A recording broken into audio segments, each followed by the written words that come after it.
Today we are taking a monumental journey. We're going back to the very bedrock of meaning.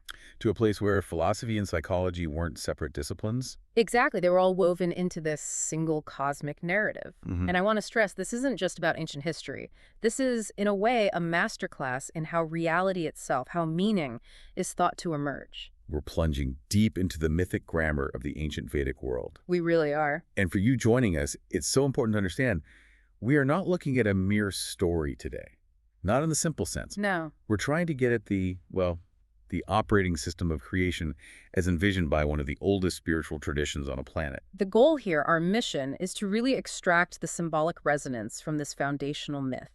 And it's a myth that posits creation is a consequence of a dynamic and often paradoxical partnership. And those partners are Vak and Prajapati. Vak, who is the essence of cosmic speech, this dynamic, articulate power, and Prajapati, the principle of creative desire, that silent, initial yearning. Now, these names might sound a bit foreign, but the interplay between them, that defines some of the most fundamental concepts in all of human thought. It's the tension between potential and reality, isn't it? Between the dreamer and the dream, absolutely. So our mission today is to unpack all of that, to show you how these concepts, born in these ancient Indian ritual texts, are actually universal. They're archetypal patterns. You see them echoed in mystical systems and creative impulses across the entire globe. You want to take a careful look, unpack the symbols, maybe find some lessons for living. And draw those parallels. Okay, let's unpack this. So we should start with what I find to be the most radical idea in the entire Vedic cosmogony. Okay.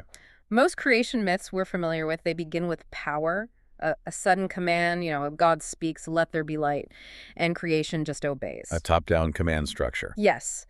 But the Vedic creation myth, it starts somewhere completely different. It begins with an intimate, almost existential stirring. It starts with desire. And that is a profound difference. It changes the entire tenor of the myth. When you look at the earliest layers of the Yajurveda, especially the Great Creation Hymn. The Nasadiya Sukta. That's the one. It describes this state before order, before time, before even the idea of existence or non-existence. It calls it the undifferentiated waters of potentiality. Just this vast, formless, silent ocean where everything and nothing sort of coexist. It's a terrifying and beautiful image. It is. So out of this silent potential, what's the very first thing that stirs? It's not a divine law. No, it's an impulse. And the Veda is so explicit about this. It says, desire arose first, the primal seed of mind. The primal seed of mind. That's the core of it all. It is. And we have to be really clear about this desire, comma. It's not lust or simple appetite, not in the way we use the word today. Right, it's a cosmic principle. Cosmologically, comma is that primal, irresistible stirring of consciousness wanting to manifest. It's the first flicker that says, I exist in potential, but I long to be recognized in form. It's the universe's impulse to become. It's the moment the universe decides to wake up from its dream. Precisely. It's the inherent self-drive, this ontological need to move out of stasis. And that brings us directly to Prajapati. Because he is that desire. He is the personification of kama, the desire made manifest, the drive personified. Prajapati, the lord of creatures. He's often described as self-born, the progenitor. He embodies the masculine principle. And I don't mean that in a sociological way. No, it's archetypal. The principle of pure intention, of singular vision, the seed of creation. He has the blueprint, he has the longing, he is the engine. But, and this is the critical part, the longing alone isn't enough. The blueprint by itself is inert. Utterly insufficient. If Prajapati just remains there in his silent contemplation, the universe is just an unexpressed dream. To build anything, the intention has to leave that internal space. It's trapped. The creation is blocked if the intention stays silent. It needs a dynamic energy to, what? To bridge the gap between thought and reality.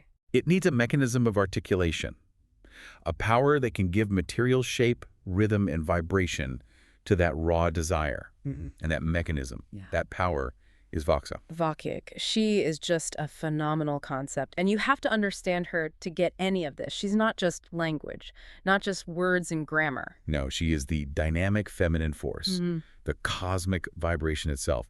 She takes that unformed, silent intention of Prajapati and literally transforms it into the manifest world. She is sound as creation. And she is not a passive instrument. She's assertive. In the Bhagavata, she speaks in the first person, this powerful, authoritative voice. Yeah, that hymn, 10.125, is incredible. She declares her own power. I am the queen, the gatherer of treasures. I move among the gods. She's stating unequivocally, I am the force that makes reality happen. So she embodies articulation, expression, rhythm, and she's often symbolized as the cosmic womb, the medium where the seed of intention can actually grow into form. So without Vak, Prajapati's desire is just a soundless scream in the void. A perfect way to put it. So now we have it. The core partnership is crystallized. Prajapati is the visionary, the intention, the internal yearning for form. And Vak is the voice, the articulation, the external power that names that vision into being. Creation, then, is the direct, intimate fruit of their union. Their hieros gamos, their sacred marriage. Their relationship is what defines that fundamental shift from undifferentiated unity to structured multiplicity. That sets the stage perfectly. But now we have to go deeper. Into the deep waters. We've set up the classical foundation, desire meets speech, creation happens. But now, let's move beyond the literal, beyond the ritual, into the esoteric readings. This is where we get a much deeper psychological and metaphysical understanding of these two figures. Right. This is where we start uncovering the hidden costs of creation. This is where the deep dive truly begins, because it forces us to look beyond these simple definitions and into the nature of consciousness itself. So we often try to frame Vak in a Western context. The most common comparison is to the Greek concept of logos. It's an almost inevitable comparison. The logos is that ordering principle of rational structure, of divine reason. The word that gives the universe a rational, almost mathematical structure. It makes sense of things. But the sources, the deep readings, are really insistent on a crucial radical distinction here. Vak is far more elemental, more visceral. She's less abstract than logos. How so? Well, logos seeks to measure, define, constrain. It implies a structure based on a pre-existing rational principle. Vak is the raw energy itself. The energy, not the plan. Exactly. Yeah. In the esoteric texts, she's defined through these 4 levels of subtlety, moving from unmanifest thought all the way to audible speech. And the deepest levels are key.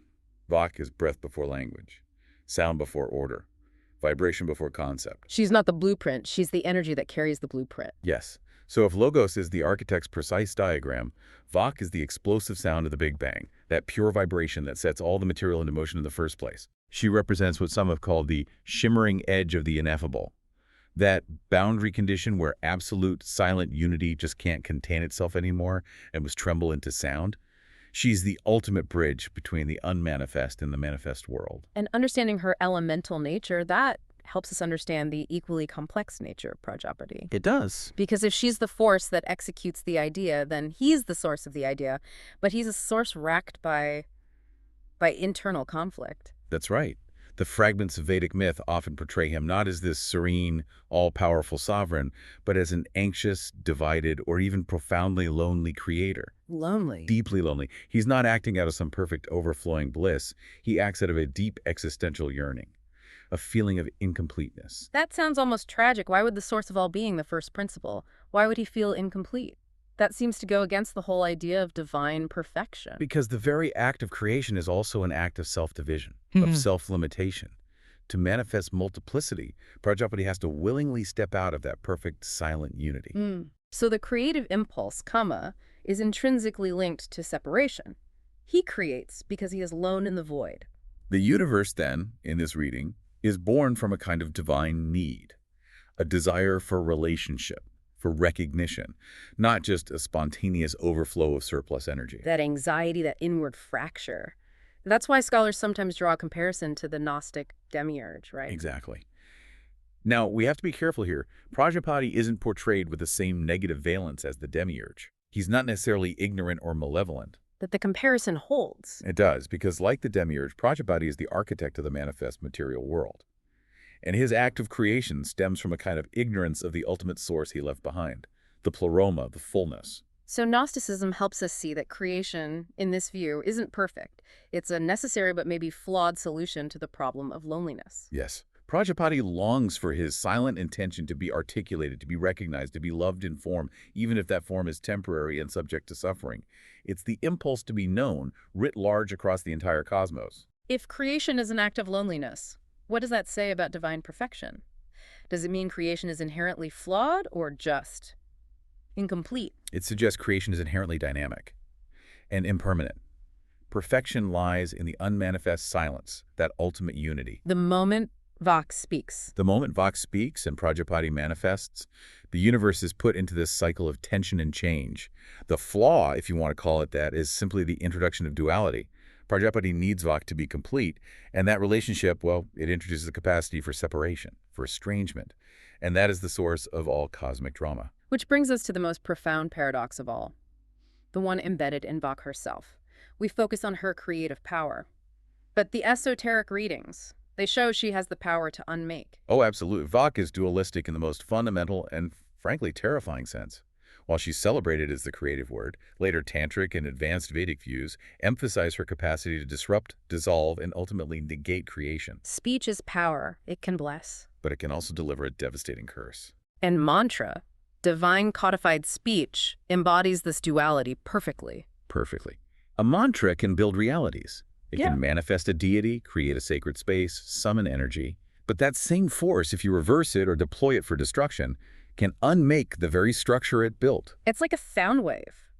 You can use it to build, or you can find the resonant frequency that shatters the form. That's a great analogy. And this elevates Vak from a mere creative vehicle to a force that holds the ultimate veto power over all of creation. So in this view, she's not just a supportive partner. She is actively maintaining the ongoing illusion of form by constantly speaking the world into existence. And if she chooses to stop, or if her articulation is withdrawn for any reason, the whole thing collapses. The universe just winds itself back up. which raises an important question, doesn't it? It does.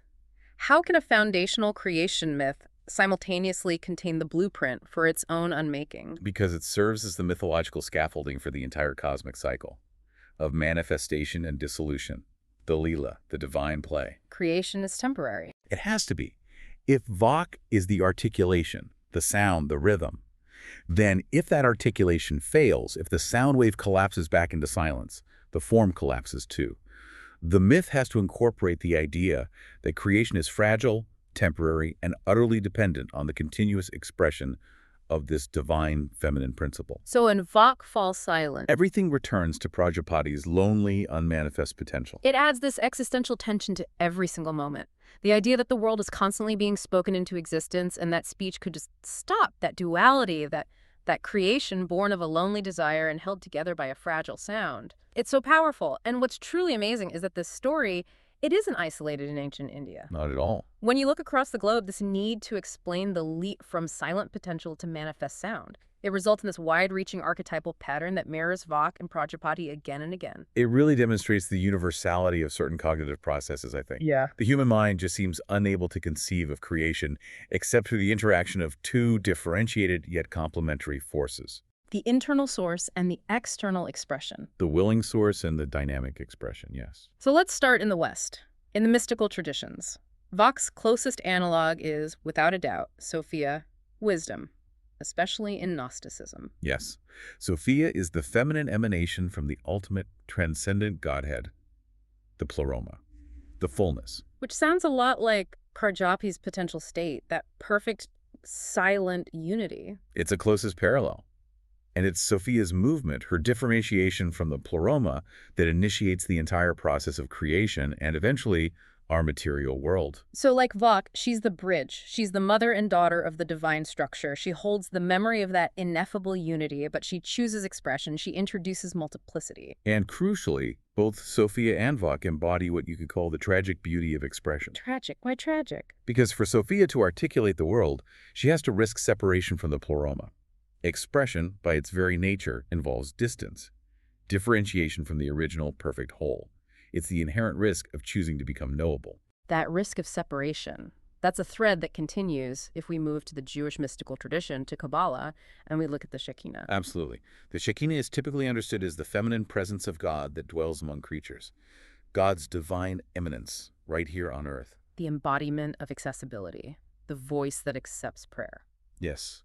So if Prajapati is that transcendent, distant intention, the Shekhinah is the tangible articulation of divinity right here among us. And the connection point here is this idea of estrangement or exile. It echoes Prajapati's anxiety or Vak's potential withdrawal. Exactly. In Kabbalistic tradition, especially after the temple was destroyed, the Shekhinah is often portrayed as being in a state of exile. separated from her transcendent masculine counterpart. The Holy One, blessed be he. Right, and this separation, this theological wound, is understood to be the source of all the disjunction and pain in our world. So, the exile of the Shekhinah is a mirror of Vak's occasional estrangement from Prajapati. And it symbolizes our own human experience of that gap. The gap between our pure, perfect intention and the flawed, messy thing we actually managed to create. Precisely. The human struggle to repair the world, tikkun olam, becomes the cosmic effort to reunite these two principles, to make sure that the divine intention finds its faithful, clear articulation in the world once more. That's profound. Now, what about a more operational parallel? In Egyptian myth, Isis. Isis. She's not a deity of abstract creation so much as she is a deity of powerful, articulated magic. She is revered as the mistress of words of power. That title is central to who she is. And in Egyptian cosmology, knowing the true name of a god or a force gave you control over its essence. Magic, Hika, was often just the skillful articulation of truth. Her most famous feat is tricking the sun god Ra into revealing his secret name. And by getting that secret name, his ultimate word of power, she gains control over reality itself. Her magic is the magic of articulation, of naming, of commanding reality through precise language. She's a direct, formidable counterpart to Vak. And if we look to Greece, it's almost as if Vak's singular power is fragmented into multiple figures. That's where you get the muses, the 9 goddesses who distribute inspiration, music, memory, dance, poetry. Yeah. But if you analyze Vak, she contains all of that. Rhythm, memory, voice, song. It's all within her singular cosmic body. So the muses are like a specialized distribution network for the power that Vak holds in totality. A beautiful way to put it. Now we focus heavily on Vak, the articulation principle. Let's bring Prajapati, the intention, back into focus, specifically in Orphic myth. Yes. The Orphic tradition, with its deep cosmological thought, gives us Thanes, or Eros Protogonos. The firstborn love, or firstborn desire. Exactly. He emerges from the cosmic egg. He's described as this radiant, androgynous being. And just like Prajapati, he is the embodiment of that primordial longing. So he's not a god who feels desire. He is the desire, the irresistible movement that creates differentiation. Precisely. His emergence from the egg is an act of self-manifesting desire, the first impulse towards form. He aligns perfectly with Prajapati as the principle of kama. Both figures show that before action, before thought, before structure, there has to be a compelling need to begin. So what's fascinating here is that this separation, this division into intention, often male, and articulation, often female, it's clearly not unique to the Vedas. Not at all. It underscores a universal human need to explain that leap from silent potential to manifest sound.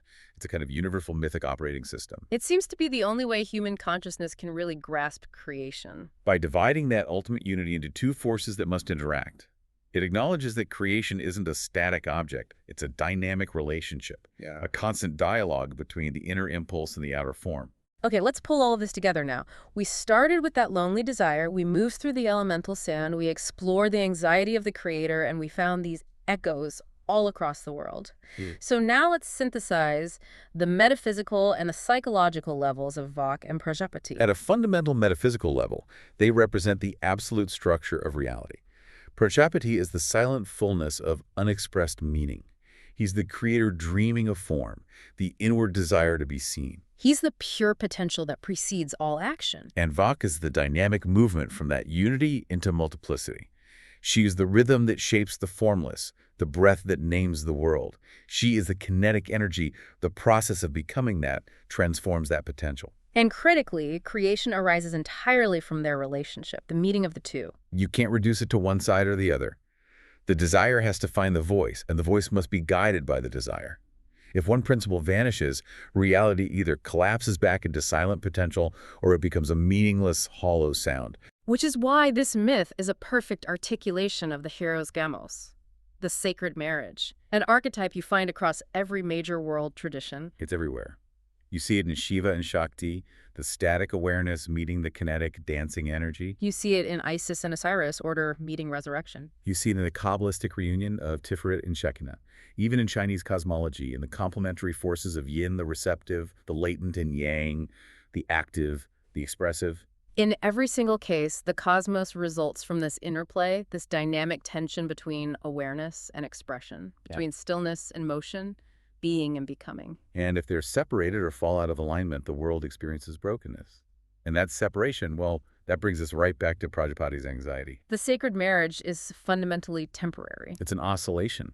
The universe is created when they unite, but the inherent duality means they can also separate, which leads to periods of dissolution and rest. The cosmic breath. So, what does this all mean for us today? We're talking about foundational myth, but the Vedic poets were, at the same time, describing something profoundly personal. They were. The Prajapati myth speaks directly to the rhythm of human life, to our own acts of creativity. We can apply this dynamic to our own psychological processes, can't we? Directly. Think about any truly creative act you've ever undertaken. Writing something, designing a strategy, even just articulating a new idea to a friend. Every single one of those acts begins with Prajapati's loneliness, that quiet initial ache. It's that period of silent contemplation, that moment when an idea is huge and perfect in your mind, but it's completely shapeless. It's the feeling of, I have this thought, this feeling, this idea, but it has no form yet. And that can feel painful, that unexpressed desire waiting for articulation. It's potential striving for reality. We feel the friction of that internal pressure, that silent desire that needs to burst out. And we wait. We wait for Vac's arrival. For that moment of breakthrough. Every artistic, professional, or spiritual breakthrough requires Vac. The sudden voice, the perfect rhythm, the essential phrase that carries the inner world into sound or outer form. It's the moment the idea finally clicks. And you can clearly articulate it to someone else or write it down. You've moved the silent potential into manifest reality. So if we recognize that Prajapati is the intention, we can stop beating ourselves up for that period of silence. That internal struggle is a necessary part of the process. Absolutely. The myth teaches us that silent contemplation and internal desire are not failure. They are the necessary preconditions for Vac's articulation. You cannot have the word without the desire that precedes it. But the reverse is also true. Right. If you only have desire without finding the voice, Vac, you just remain paralyzed in potential. The whole creative process is the active search for the union between these two internal forces. The Vedic poets were describing the birth of the cosmos, yes.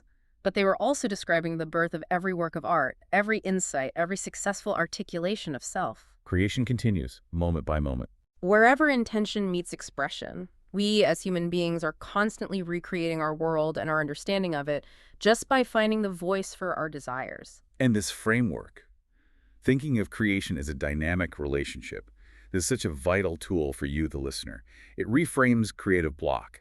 It's not a lack of talent, it's a disjunction between Vac and Prajapati. And the key is to seek to restore that internal sacred marriage. Exactly. This journey has taken us from those frightening, undifferentiated waters of potentiality through the pain of desire to the fully articulated world, a world that is an ongoing conversation, not a fixed structure. And that, I think, is the key takeaway for you. Understanding creation as this dynamic relationship between your own internal drive, your Prajapati, and your expressive act, your Vac. Yeah. It profoundly changes how you approach your own creative life. You stop just waiting for inspiration to strike randomly. And you start actively cultivating the space where your silent desire can meet its cosmic articulation. So, we have spent a lot of time discussing Vac's immense power to create, to manifest reality through sound.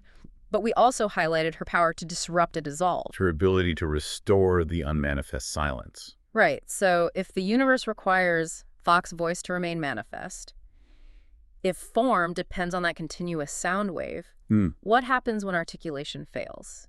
Does our inability to name or clearly express an inner intention, or maybe a collective failure of speech where we lose the ability to speak truthfully or creatively, maybe through fear or just linguistic degradation, does that risk restoring the unmanifest silence, not just in our own lives, but in the cosmos?